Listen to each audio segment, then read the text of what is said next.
Hello, team, and welcome to another ATP Geopolitics video with myself, Jonathan MS Pierce. This is a Ukraine War Frontline update for the 25th of April 2023. Let's get straight to the front lines, which look on the war map and map. There's the whole of Ukraine. We're going to go to the northeast first.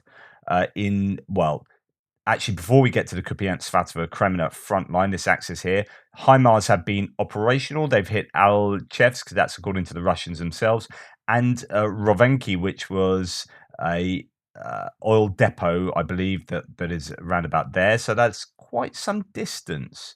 Actually, that's worth looking at on the old map here. So if that is Rovenki, and that is somewhere there. There it is. So Rovenki is there. Let's look at the distance on our map to see if that's going to be fired from somewhere fairly safe. To get to Rovenki, whoa, that is interesting. Rovenki is not HIMARS. That is out of the 84-kilometer HIMARS range.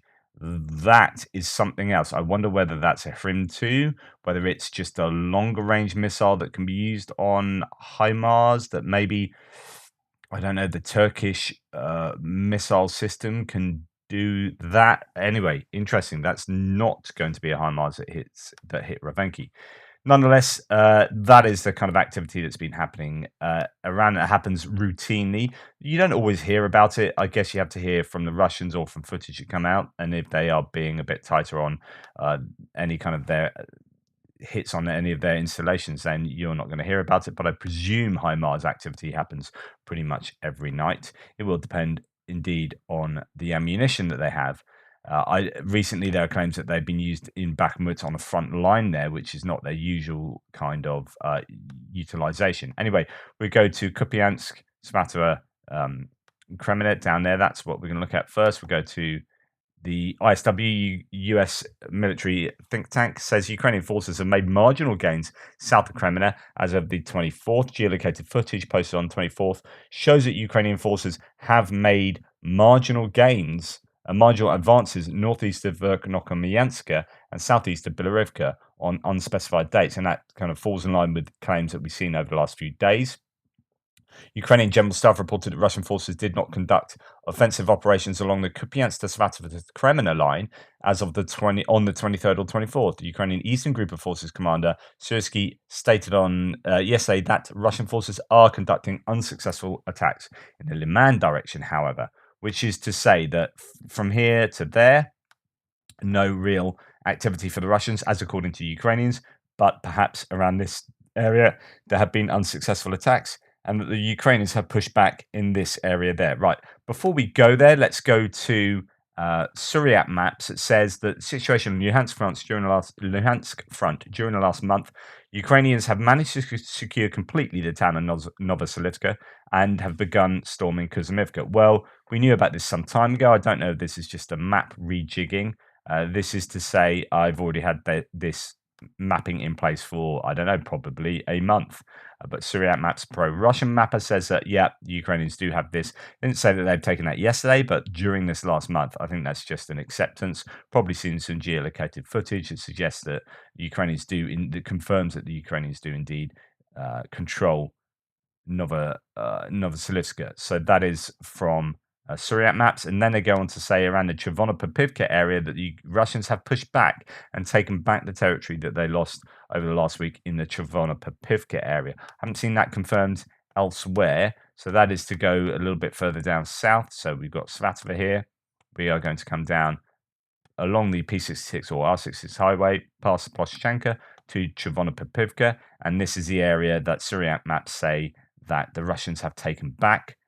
Pretty much back to where it was. That might well have happened. I'm going to leave both lines in place just in case that is not confirmed elsewhere. But then really it's getting to the claims that are further down south. Nothing else up in Kupiansk other than, of course, I say of course, if you saw my news video this morning, Kupiansk was hammered by S-300s. The center of Kupiansk, the museum there, was hit and pretty much taken out. But anyway, coming back down to the Kreminna area, the geolocated footage that the ISW mentions, and there's a YouTube video to support this. Battle for position, Cyclops by K2 Battalion of the 54th Mechanized Brigade, Ukrainian-Russian trench warfare. And the idea is that they've taken trenches here, the Ukrainians, that is. So we'll see where that is. Then, yeah. So it could be that's in the grey zone. So I'm not going to change my mapping, but it could be that Ukrainians have pushed back and taken control of area around here. And there is this, by the way, translates to Russian troops shell Ukrainian positions with TOS-1A Sontsepek at the filter station near Bilorivka. This is to say the Ukrainians are in control here, and they're being hit by thermobaric munitions by the Russians. So where is here? Well, let's do a geolocation of that. So, yeah, well, that's what we already knew anyway. Although I think that was close to being retaken recently, and then the Ukrainians pushed back there. So this is under quite a lot of intense pressure from the Russians in terms of thermobaric munitions. So the Ukrainians have pushed back in certain areas because the Russians did they took some area here, and they appear to have been pushed back out of there. And in certain other places, there could be marginal gains for the Ukrainians, but I'm not going to change my map on the basis of those sort of marginal claims at the moment. If we look at Pouilly-Volant, Pouilly-Volant's map of the area indicates that the Ukrainians are pushing back. There are no red arrows on this whole map. That's an absolute rarity for Pouilly-Volant, but there is a yellow arrow, so that's even rarer. So we just have a single Ukrainian bit of activity in the Bilorivka area. Kreminna Forest seems to have quietened down, which is interesting. It looks like the Russians, the Ukrainians have taken land there over the last, I don't know what time period that is, but fairly recently. But the Russians have also taken land themselves. So a bit of push and shove in the Kreminna Forest area, but no kind of confirmation about that elsewhere. Let's go towards, I guess, Bakhmut already. But before we do so, let's pop into Rebar, the pro-Russian source, supported by the Kremlin. What's interesting about what they have reported of yesterday's activities is pretty much over half of it is devoted to Ukrainian drone activity, and we'll just pop through this, run through it in a second. And then the rest of it is Bakhmut and a tiny bit in Marinka. So that's it. So actually that represents a very quiet day across the front, although Bakhmut is still pretty intense. So they say that there's a Ukrainian drone crash in Moscow. I've reported that. They talk about the naval drones attacking the Black Sea Fleet base in Crimea at Sevastopol. Anti-submarine warfare forces destroyed the drones on the approach to Sevastopol Bay, they say, but we know that one exploded within it. Over the past few days, Ukrainian forces have increased the intensity of the strikes in Belgorod region, shelling from the Ukrainians and across the border, and a Ukrainian drone hitting a comms tower in the village of Yazini Zori. And then another drone attack launched against an oil depot in Ravenki. So when I talked about that oil depot being 128 kilometers away, actually the claim here is it was a drone. So it's a long-range drone, not a missile. So I probably should have remembered that myself. But there you go. Anyway, that is the claim of the rebar. That's the kind of synopsis of what's happened. Then it goes to Bakhmut. So let's take ourselves down to the Bakhmut area. There's been a little bit of mapping change as far as my maps are concerned in the Shpina area. It looks like Deep State Map sees that this refinery that had tunneling below is now under the control of the Russians. I think that would be quite significant. That had held out for a long time. I haven't heard anything about that, but we did hear that there were some claims that the Russians had actually taken a hold of Shpina, and then they walked that back and said, no, that was premature. So the Russians have obviously made some gains in the Shpina area to the northeast of Bakhmut. And then we come down to the Bakhmut area, where we will pop into Rebar, see what the pro-Russians have to say. Heavy fighting continues near the village of Kromova, where the Wagner PMC assault groups hold a section of the highway. So they are saying they hold a section of the highway. Numerous attempts to counterattack and regain control of the lost positions are not yet successful for the air view. Depends who you listen to or who you watch. Reporting from Ukraine seems to suggest that Ukrainians have been successful there. So take your pick. In Bakhmut, the Wagner assault groups expanded their control zone in the west to the west of the railway station. At the moment, intense fighting is taking place near the buildings of the Industrial and Medical College, turned into strongholds by the Ukrainians.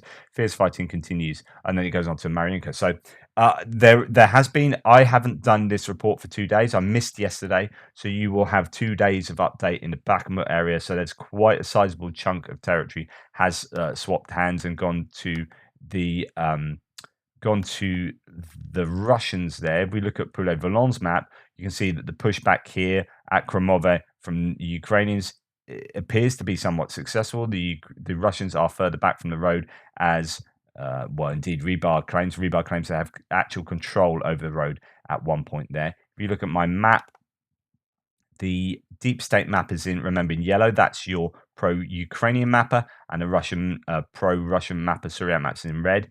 Here, deep state has increased the territory up to the road and in this area from what they had before. In fact, they are more generous to the Russians than the pro-Russian mapper is here in this particular area. That might now be a little bit out of date. Deep state, it's difficult to know exactly how and when they update their maps, and sometimes they lag behind Syriac. But here, perhaps even in front of Syriac in terms of what gains the Russians had. But whether that is a sustained gain, I don't know. Let's go now to ISW. So the ISW broadly says what I'm going to tell you when we look at the map, which is there's fighting everywhere. According to the Ukrainians, the Russians be repelled. According to the Russians, Ukrainians being repelled in their counterattacks near Kremove. But the point of note here, Wagner Group financier Prigozhin claimed that Wagner's job is to wear down Ukrainian forces ahead of a possible counteroffensive, as the fall of Bakhmut would not change Russia's operational situation on the Donetsk Oblast axis. Fascinating, and in fact, taking what the Ukrainians are claiming and then twisting it to the Russians. This has happened before.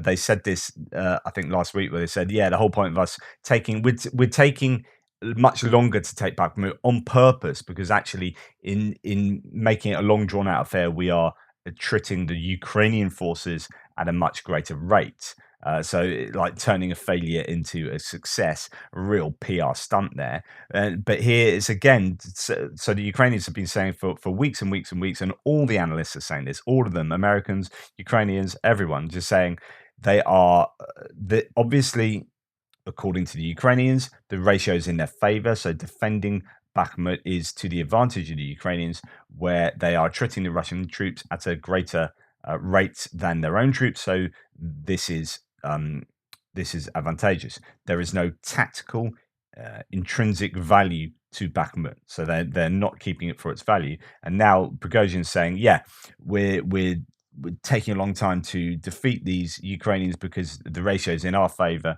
and it's wearing down the Ukrainian forces ahead of their counteroffensive.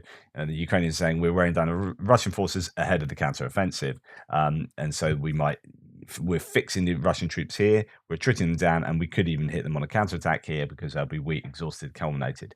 So both sides are now saying exactly the same thing of the other. It's almost laughable if it wasn't so terrible and didn't involve the deaths of so many people. War Mapper says there have been no confirmed changes to control since the last update, but remember, that's from yesterday, and I didn't report on yesterday.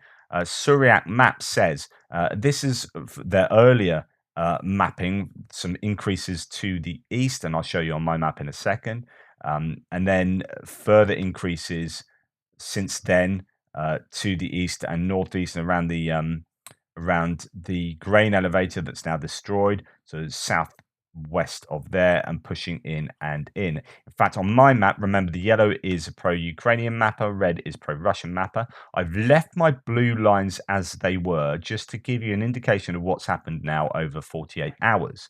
So you can see quite a bit of territory has exchanged hands and gone to the Russians as they've pushed southwest from the grain elevator and are pushing east from the railway track down towards the south. So there is quite a lot of territorial gain, and the Ukrainians really are being pushed out.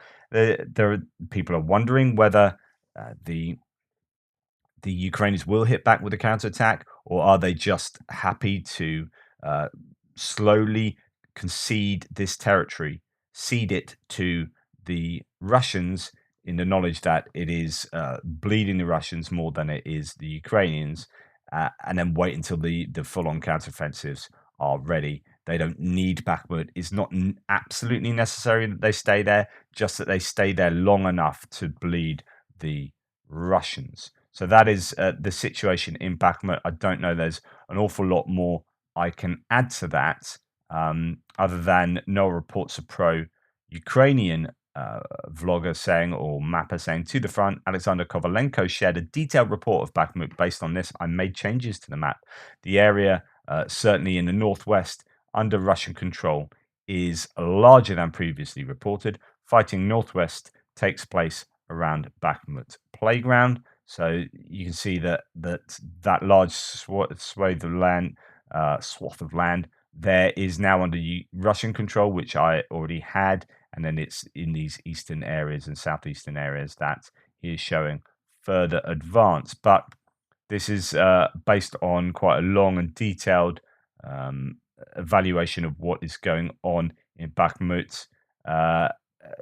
The northern sector, what's important that I read out, the threat of physical cutting, the 0506 was able to stop and the artery began to function. It became fundamentally important for the occupiers. This is a northern road to reduce its effectiveness, at least in urban conditions, because with insufficient resources, it could be implemented in the field. The occupiers are trying to get out of the railway station to Pushkin Street, which for them is gradually beginning to turn into a cemetery. So this is a claim that, yes, it's an expensive advance for the Russians.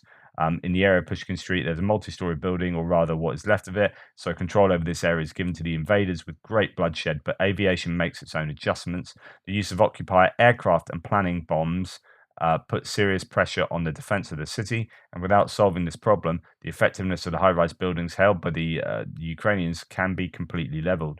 I'm sure that they are trying to solve this problem, and it will be solved. This is the idea that, yeah, it's one thing having the advantage of having most of the high-rise buildings under the control of the Ukrainians, but Bakhmut is getting absolutely hammered from the air, and that's not really helping. So attempts to advance for the invaders to advance along the streets of Lozvoy remained without any result, except for the fact that the ROV was littered there again. I'm not quite sure what that means. In an attempt to crawl on their belly to the intersection of Tchaikovsky and Yubileyная.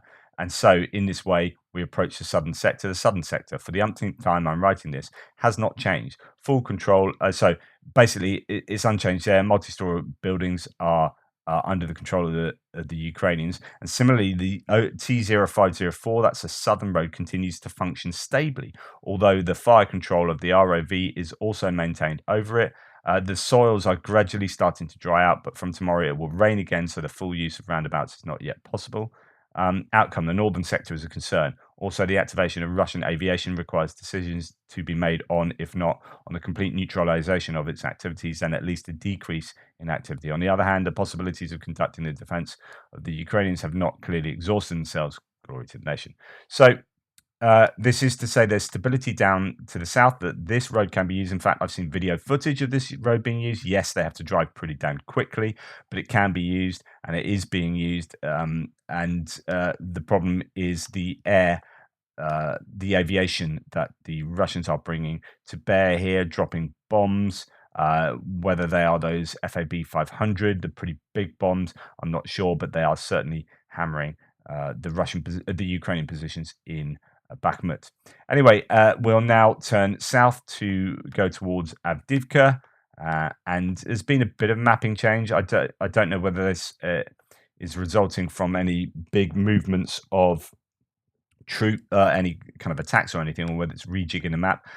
Interestingly, in this area, which is Novobakhmutivka, Krasnohorivka, the pro-Ukrainian map, Deep State map, has Russian control to a much greater extent there to the west of this highway coming down. But other than that, there's been no real changes in Avdivka. We'll have a little look to see what the ISW has to say.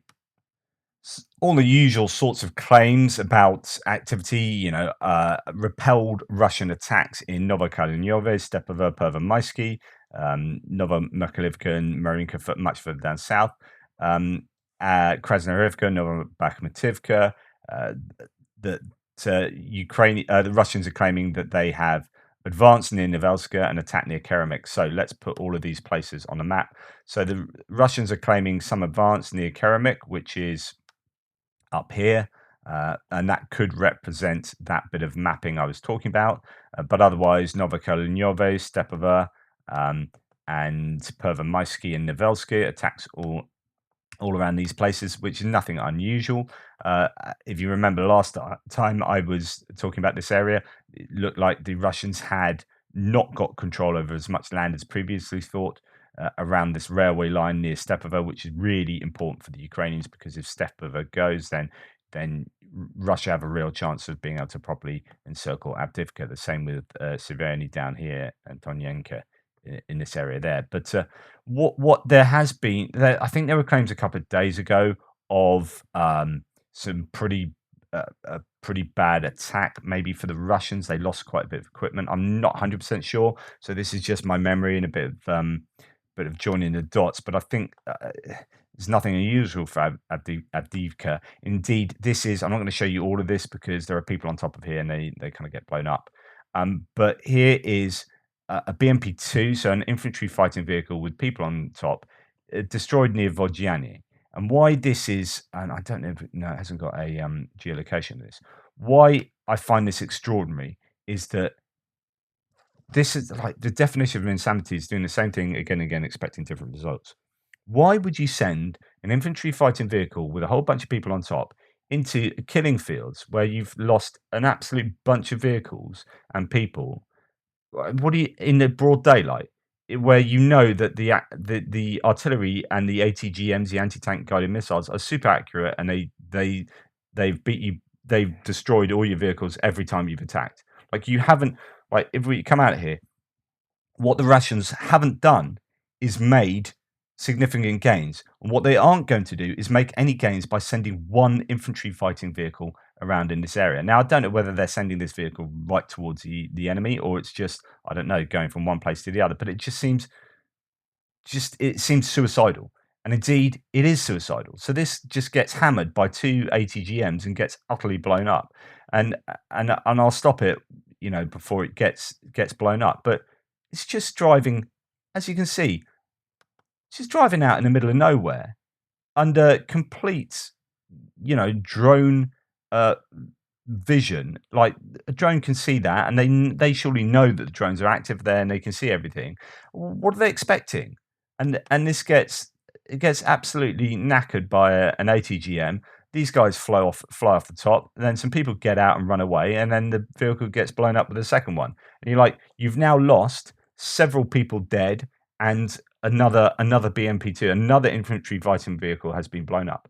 And what have you achieved? The square root of naff all. Just like I don't understand the rationale of the Russians. It's just I don't want to be like anti-Russian and always be critical, but sometimes they just exhibit utter idiocy. So anyway, yeah, driving single vehicles around in anywhere around here is just going to be, I assume, suicidal and ridiculous. So don't do it, or continue doing it. Yeah, carry on. All good. Right, we'll move down to Marinka now, and here we have, according to Rebar, the pro-Russian source, fierce fighting continuing in the southern part of Marinka and in the area west of Drisby Avenue. The efforts of the Russian motorized riflemen are concentrated on the storming of the airfield stronghold located on the territory of the former fire department. And indeed, there is mention of Marinka as well and Novomerkolivka in the ISW, but no real details there. So that is Novomerkolivka is down there. We have seen a pushback of the Russians were pushed back south near Pobieda, but then since then, I think, I adjusted my mapping to show that actually the Russians control all of this area to the north of Marinka, and it appears to be still fighting over the same area of Drisby Avenue in the center. But the Russians do have a kind of a pincer developing, but that has been the case for quite a long time. And what I did forget to mention is that, according to Ukrainian Joint Press Center, that the Russian forces have deployed an unspecified tank brigade to the Avdivka area. So that is possibly another tank brigade there, but they have been chewed up there as it stands. So I don't know quite what they hope to achieve, especially. Are they expecting a counterattack there? No. So it's interesting they put their a tank brigade there. Uh, it indicates possibly that the Russians are planning their own attack in the area, but all previous attacks have amounted to naught, really. Then we come down to Vuhledar. So the ISW says of the rest of the Donetsk Oblast that Russian forces did not conduct any ground attacks, according to the Ukrainians. That they conducted a large airstrike series against Vuhledar and warned on April the 23rd and 4th that recent increases in direct fire against Vuhledar indicate that Russian forces may be preparing for another offensive push in that area. So they have been using, I believe, these sort of guided bombs or large bombs from aviation to hammer some of those buildings that have stood the test of time. Those buildings in Vuhledar, they have resisted consistent artillery barrages, but these bombs from aviation, from the fixed wing aircraft, are a lot more significant. Russian mill bloggers claim that Russian forces broke through Ukrainian defenses near Velika Novosilka and attacked Vuhledar on the 23rd. So, difference of opinion between the Russians and the Ukrainians there. ISW continues to assess that Russian forces likely lack the combat strength necessary to sustain any meaningful offensive in that direction, particularly while the battle for Bakhmut is ongoing. So Velika Novosilka is just to the west here, and I did change my map a little bit to suggest that the Russians did have control of land to the south of this meandering river there, the Mokry Yalai River. But I don't know if that really indicates any great advance for the Russian forces. Just going to show you, because I like to give you a bit of a visual understanding of places. Here is Vuhledar itself. Absolute, carnage again, but these buildings have remained standing, and it's really useful that they do, because they are on an elevated piece of land, give them a visual, um, you know, give you visuals on Pavlivka and Mikilska that sit to the south and allow them to fire out ATGMs and spot for artillery. So it's really difficult to take Vuhledar, but as you can see, that looks more significant than your normal artillery. And there again, so you're starting to see these buildings where they have been broadly standing tall and, yes, looking blackened with artillery hits and fire. Artillery hits don't do that kind of damage. That is aviation. Those are probably things like the FAB 500 bombs, but you'd still need a heck of a lot of those to take these buildings out. I guess they'd really want to take the buildings out. I don't know what direction this is flying in. This looks like the dachas to the east, possibly. So the south might be that way. What you'd want to do, if we come out of this video, I'll show you what I'm talking about. If you look here, so you got the dachas there. That could be where that video is, or it could be actually these lower ones there. So I think the video was maybe shooting in that direction. But the Russians would really want to take out these ones at the front. But of course, as soon as you take out these at the front, then you've got to take out the ones behind, so on and so forth. So, but these are the ones that are dangerous for being able to access or being able to spot for artillery and fire out ATGMs at the forces around here. Now, the mappers are quite different around here. My map in this area is based on Deep State map, the pro-Ukrainian mapper, but the Suryat maps is quite different in this area. So Suryat maps has much more Russian control. Indeed, they have control in the kind of dacha area, again, to the east of Vuhledar. So as you can see, that compared to that is quite different. The Suryat map here has Russian purchase in that dacha area much further north. So the Russians have, according to Suryat map, control of this kind of area there. Right, okay, so we'll that's finished for that area. Indeed, we'll move on to Zaporizhia and Kherson now. The ISW doesn't make too many explicit claims about activity in this area, although reporting from Ukraine is suggesting there have been sort of preparatory activities around here. The Russians are claiming that the Ukrainians are building up in these kind of Orikhiv area to strike down towards Roboterny, which is there. That the counteroffensive might well be coming down there, and it could well be that that's the case. Indeed, Tokmak has been hit overnight by HIMARS. There are defensive entrenchments built all around Tokmak, and in fact, largely in this whole area because they're pretty sure that the Ukrainians will be marching south, possibly to Melitopol, possibly around it. Who knows exactly where it's going to go? But there's a high probability there will be an attack from somewhere around the Orikhiv area.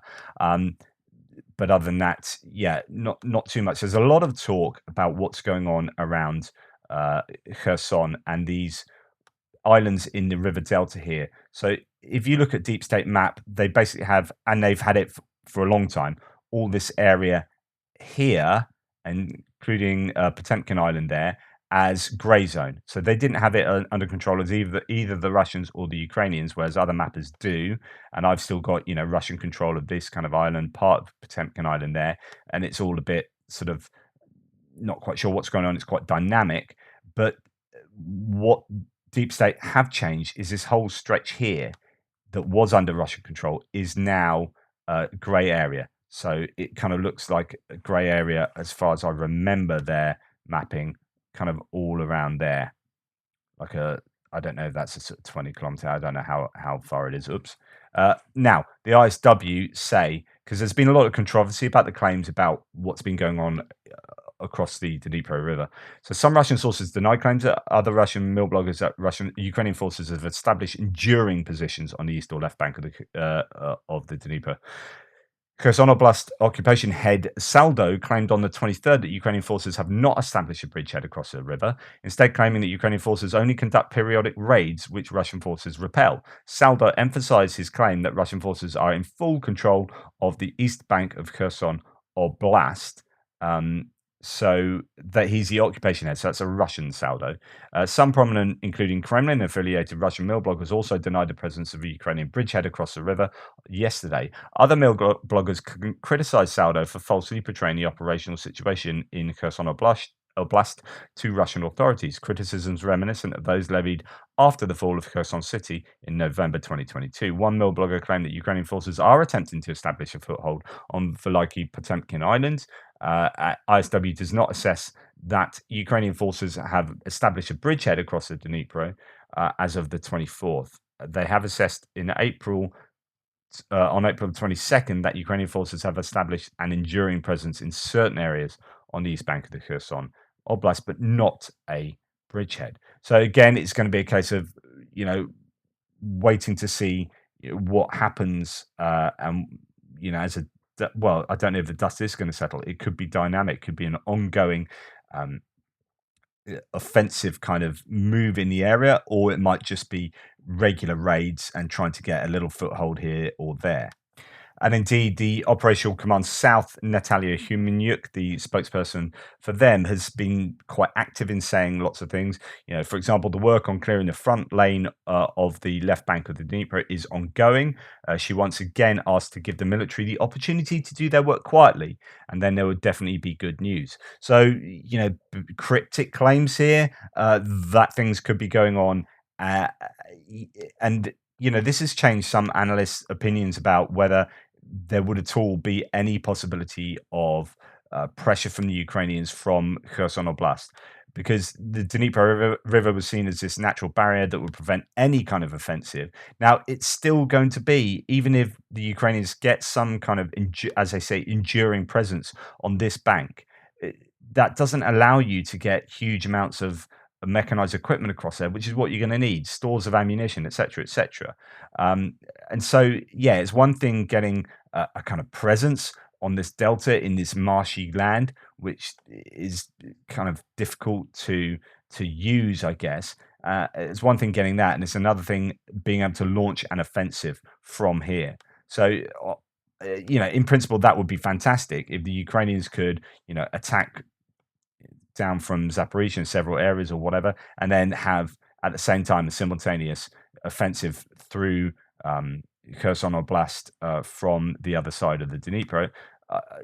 Could it happen? I guess in principle. Is it likely to happen? Probably not, because of the difficulty in getting across the river, in getting huge amounts of equipment across there. But then if they can, for example, take Nova Kakhovka here and be able to get equipment across the dam there, because the dam is less likely to be blown up by the Russians, because that would cause the Russians themselves problems, then you could think up a scenario where it might happen. It's just trying to work out the probability of that happening. Anyway, thank you for watching. That's the Frontline update. Please like, subscribe, and share. Really appreciate you hanging out at mine. And please check out my extra video that will come out later today. Toodle pips.